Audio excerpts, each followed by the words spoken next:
How many of you have used Google Earth? It's a fantastic tool, yeah. How many of you use Google Maps? Good.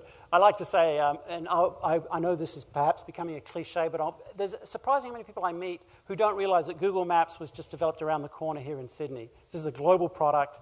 I'm going to come back to that theme of innovation later, though. So, Google Earth, when it was first developed, we knew that we were pushing the bleeding edge of technology.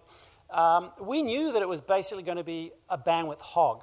But we bet that the bandwidth would come, and then eventually there would be sufficient bandwidth for people to really realize the benefit of all those very, very expensive satellite imagery and maps. So, what do we mean by the info structure of the NBN? I'm going to define it as the Internet of Services.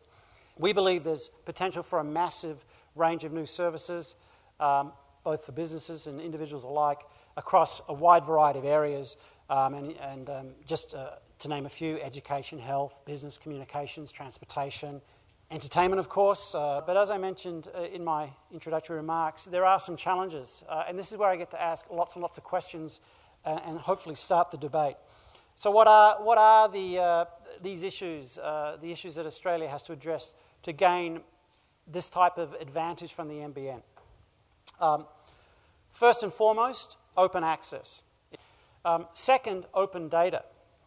The other key area, or the other key challenges in the general area of policy and regulations, we absolutely need to have policy that supports the development of new applications and services here in Australia. The next challenge is in the area of reliability and security. I think one of the other challenges I'd like to highlight is that of spectrum. Wireless spectrum is very much a key part of smart infrastructure. Any smart infrastructure architecture has to be a hybrid of fiber and of wireless. So we have to ask ourselves, is there enough spectrum available to support smart infrastructure?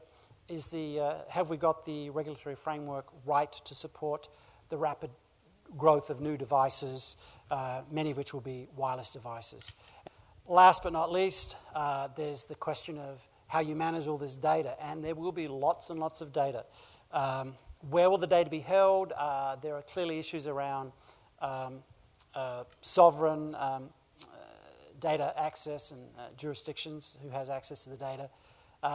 We have a view at Google that cloud computing is certainly a vital element of the infrastructure. It's not the whole story, but it's a part of it.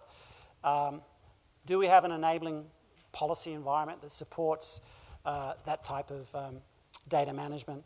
And do we have the right international and connectivity backhaul to enable us to basically seamlessly connect globally? And last but not least, have we thought through all of the security and privacy implications around all that? So lots of questions. I'll leave it there. Thank you very much.